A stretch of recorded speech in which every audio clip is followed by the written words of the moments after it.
Bonjour à tous. Alors faites-vous partie des personnes qui ont peur de parler des fantômes? Peut-être même que vous en avez vu et que vous préférez vous taire par peur d'être moqué. Les émissions de télévision sur les fantômes ont un peu changé cela, pas forcément de la bonne manière, mais les gens parlent de plus en plus des rencontres qu'ils ont eues avec des fantômes et d'autres choses paranormales qu'ils ont vécues. Cela a aidé à faire comprendre et accepter un sujet qui était autrefois tabou. Les fantômes et les esprits sont tout autour de nous. Il est probable que vous vivrez aussi une expérience à partager un jour. Mais avant d'aller plus loin, je dois vous avouer un truc. Je vous ai un peu menti sur le titre. On ne peut pas aider un fantôme et je vous explique tout de suite pourquoi. C'est parti! La croyance aux fantômes est passée d'un petit secret obscur qui vous aurait certainement valu un petit séjour dans un hôpital psychiatrique autrefois, à une mode ultra divertissante. Mais je dois vous dire la vérité sur les fantômes, parce que trop de gens se demandent ce qu'ils font ici et comment communiquer avec eux. Afin de vous aider à mieux comprendre ce sujet, je vais vous expliquer pourquoi 10 raisons d'aider les esprits ou les âmes désincarnées aurait été un titre plus juste. La majorité des personnes pensent que les fantômes étaient autrefois des personnes vivantes avec leur propre famille et amis. Ils avaient des passions, des histoires d'amour et des problèmes comme tout le monde. Dans le fond, ce n'est pas faux, mais ce n'est pas vraiment exact non plus. Vous devez savoir qu'un fantôme n'a aucune conscience. C'est une enveloppe, une coquille vide. Aucun échange, aucune interaction n'est possible. Mais alors, qu'est-ce que c'est ? C'est tout simplement le corps éthérique, le corps énergétique que nous possédons tous, qui ne s'est pas dissous après la mort de la personne. Généralement, nous le perdons quelques jours après notre décès. Celui-ci se dissout dans l'éther et nous nous retrouvons dans notre prochain corps, le corps astral. Ce phénomène se produit en cas de mort brutale, comme un meurtre, un accident, une crise cardiaque, etc. Alors c'est pas systématique, mais il se peut que l'âme se retrouve dans le corps astral et que son corps éthérique, qui garde une empreinte énergétique, revive en boucle ces derniers instants. C'est ce que captent fréquemment les enquêteurs de chasse aux fantômes, qui n'ont pas encore compris à quoi ils avaient affaire et qui continuent d'essayer en vain de rentrer en contact avec un fantôme. Sous certaines conditions, comme une faible obscurité, une légère brume ou encore un certain taux d'humidité, il est possible d'apercevoir ce corps éthérique. Il est assez épais, d'une couleur plutôt blanchâtre voire grisâtre, et c'est d'ailleurs pour cela je pense que les fantômes sont généralement représentés avec un drap blanc. Maintenant que les choses sont plus claires, honorons ce nouveau titre, les 10 raisons d'aider les âmes désincarnées. Quel est l'intérêt d'aider une âme désincarnée ? Pour mieux vous représenter les choses, prenons l'exemple de nos défunts. Quand ils sont décédés, certains sont restés très proches de notre plan, tandis que d'autres ont continué leur évolution spirituelle. C'est une décision personnelle. Aucun défunt n'est contraint à faire quoi que ce soit par une force extérieure de l'autre côté. Une âme qui reste près de ses proches par exemple, est parce qu'elle a choisi de rester plutôt que de continuer son voyage spirituel. Les raisons pour ce choix varient. Certaines personnes ont peur d'être punies par Dieu pour quelque chose dont elles se sentent coupables, tandis que d'autres se sont appelés à rester et aider leurs proches encore vivants. Il y a aussi ceux qui sont décédés si brusquement qu'ils ne réalisent même pas qu'ils sont morts. Ce que beaucoup de gens ne comprennent pas, c'est que ces âmes qui décident de ne pas avancer sont un peu bloquées en attendant de pouvoir finalement se diriger vers la lumière. C'est comme si elles étaient dans un état de pause, avec des blessures émotionnelles, de la douleur, de la tristesse, de la confusion, de la culpabilité ou de l'attachement. Ces âmes environnantes, elles sont des âmes qui ont besoin de guérison et de libération de leurs soucis terrestres. Un cheminement, une vraie prise de conscience de leur part doit être fait. La présence d'une âme non apaisée d'un être cher à proximité peut souvent vous empêcher de faire votre deuil. Alors ce n'est jamais son intention première, mais son énergie est si faible et troublée qu'elle peut avoir un impact néfaste sur vous. Alors ne vous inquiétez pas trop non plus, nos défunts qui restent près de nous finiront par trouver la lumière. Mais disons que nous pouvons accélérer les choses à notre échelle. Dire simplement à votre proche d'aller vers la lumière ne marche pas vraiment, car quand il choisit de rester ici, son lien avec la lumière s'affaiblit temporairement, ou il devient si faible qu'il ne la voit pas clairement. S'il n'avait pas une grande croyance de son vivant, ou s'il n'était pas très réceptif à la spiritualité, il peut aussi confondre cette lumière avec l'énergie d'une personne vivante. C'est comme ça que beaucoup de gens finissent avec des âmes désincarnées qui les épuisent et les affectent négativement.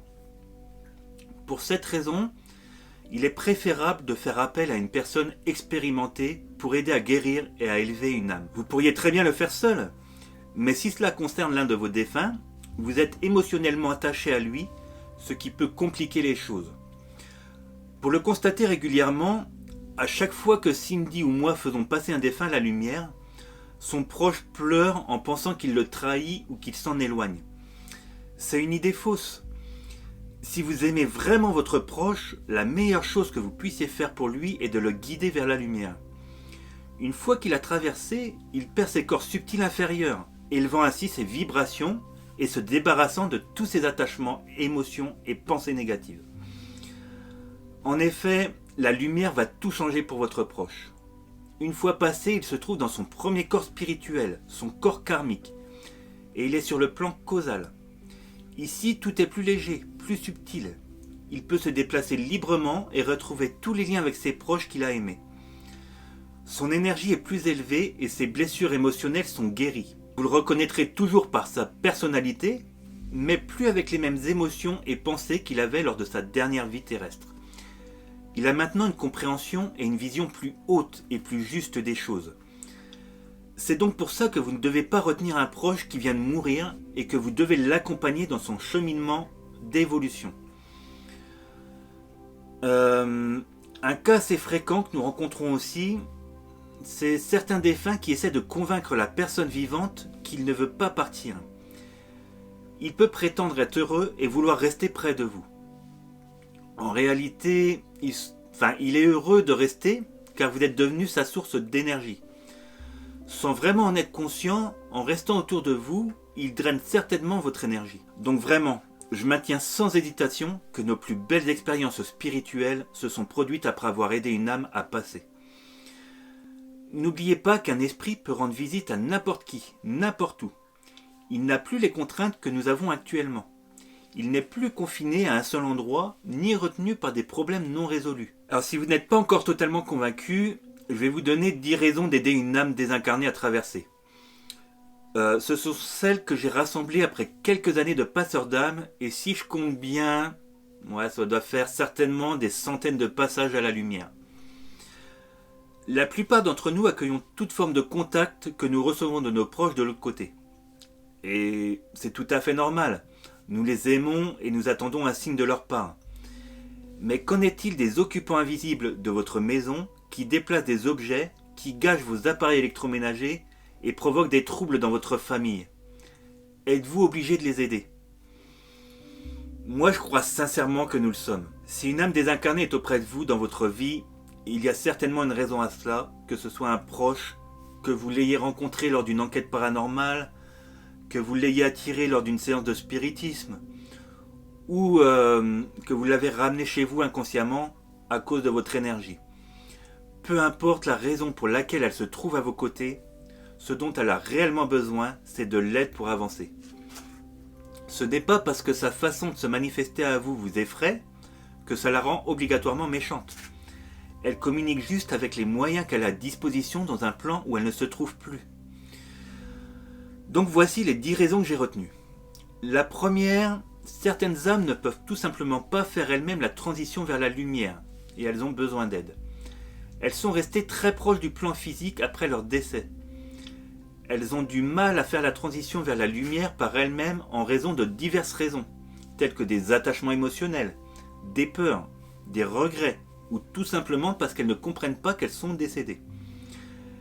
Elles ont besoin d'une assistance spirituelle ou d'un guide pour les aider à trouver leur chemin vers la lumière et achever leur transition vers le monde spirituel.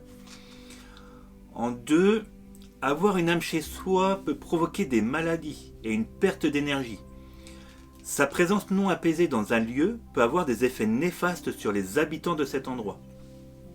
Les énergies discordantes émises par l'âme environnante peuvent perturber l'harmonie de l'environnement, ce qui peut entraîner des problèmes de santé, de l'anxiété, de la dépression ou une perte d'énergie pour les personnes qui y vivent. En 3, les âmes peuvent vous entraîner dans leur drame et vous empêcher de vivre votre vie. Elles ont souvent des émotions et des traumatismes non résolus, liés à leur vie passée. Et elles peuvent essayer d'attirer l'attention des vivants pour obtenir de l'aide ou pour revivre leur drame émotionnel. Si vous entretenez leur présence chez vous, proche ou pas, cela peut vous entraîner dans leur monde de souffrance et vous empêcher de vivre pleinement votre propre vie. En 4, les âmes environnantes ressentent souvent de la douleur et d'autres sentiments vibratoires inférieurs jusqu'à ce qu'elles soient guéries. Cette faible énergie contribue à l'énergie globale de notre planète et affecte le vivant. Elles sont souvent dans un état de souffrance et d'émotions négatives. Les aider à évoluer vers la lumière contribue à élever l'énergie collective de la Terre. En 5, j'ai rencontré certaines âmes qui ne pouvaient pas se déplacer librement pour rendre visite à leurs proches, car elles sont comme entravées par leurs propres émotions et traumatismes. Pour accéder aux avantages du monde spirituel et pour être en paix, elles ont besoin d'être guéries et guidées vers la lumière. En 6, les familles en deuil ne peuvent pas guérir tant que l'être cher reste auprès d'eux. Aider le défunt est important pour permettre aux familles de faire leur deuil et de passer à l'étape suivante de leur propre vie. En 7, semblables aux fantômes qui répètent leurs derniers instants, certaines âmes sont coincées dans leur drame émotionnel jusqu'à ce qu'elles soient guéries. C'est une répétition constante de la tragédie. Elles sont souvent piégées dans un cycle de répétition de leurs émotions et de leurs traumatismes non résolus, ce qui les maintient dans un état de souffrance. Elles ont donc besoin d'aide pour rompre ce cycle et trouver la paix. En 8, si un défunt que j'appelle âme perdue refuse la lumière par peur d'être puni, le sentiment dominant reste la peur. Le sentiment qui l'accompagne peut être de la culpabilité ou de la honte. Ces âmes perdues qui craignent d'être punies ou qui portent un lourd fardeau de culpabilité ou de honte peuvent émettre des énergies négatives qui affectent également les vivants. Leur présence peut créer un climat de peur, de culpabilité ou de honte chez ceux qui les entourent. En 9, un défunt peut avoir un but en restant près de ses proches. Cependant, il est bien plus efficace pour les aider une fois qu'il est passé à la lumière. Votre proche peut vouloir rester ici pour accomplir un objectif ou pour vous protéger. Mais, toujours dans des émotions ou pensées de rancœur, de jalousie, de vengeance ou de haine, il sera bien plus efficace pour vous aider une fois qu'il aura traversé et qu'il aura atteint une vibration plus élevée. Pour la dernière raison, aider un défunt à élever les vibrations de la planète affecte immédiatement les vivants. Lorsqu'une âme est guidée vers la lumière, cela a un impact positif sur l'énergie globale de la planète. Les vivants peuvent ressentir un soulagement, une augmentation de leur énergie et une amélioration de leur bien-être, car les énergies négatives sont libérées, contribuant ainsi à un environnement plus harmonieux. Voilà, vous savez désormais qu'un fantôme n'est pas une âme ou une entité comme tout le monde le pense, mais une enveloppe énergétique dépourvue de conscience. Tout ce que vous pouvez faire si vous tombez sur un fantôme est un nettoyage énergétique pour transmuter cette énergie. Je vous explique comment faire dans ce guide. En revanche, vous pouvez tout à fait aider une âme à passer à la lumière. Nous avons vu que majoritairement, lorsqu'elle reste très proche de nous, ce n'est pas le meilleur endroit pour elle, même si certaines personnes peuvent le penser. Bien sûr, toutes les âmes désincarnées ne sont pas en peine ou dans la souffrance et finiront par rejoindre la lumière. En intervenant, vous ne faites qu'accélérer, faciliter son évolution. Certaines âmes sont très faciles à aider, alors qu'il faudra entreprendre de longues conversations avec d'autres.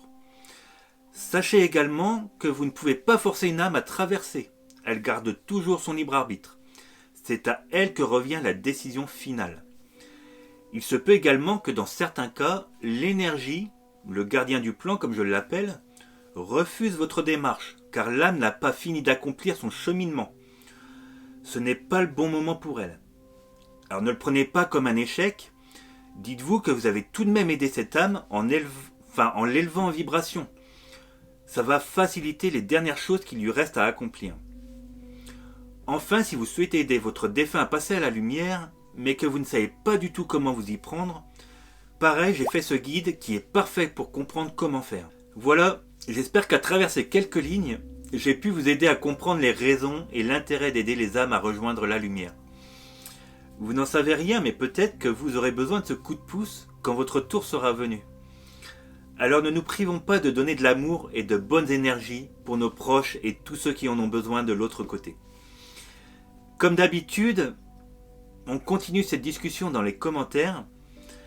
J'ai remarqué aussi qu'il y avait très peu de pouces bleus sur les vidéos, alors je compte vraiment sur vous pour en mettre un, et je vous dis à bientôt pour une nouvelle vidéo.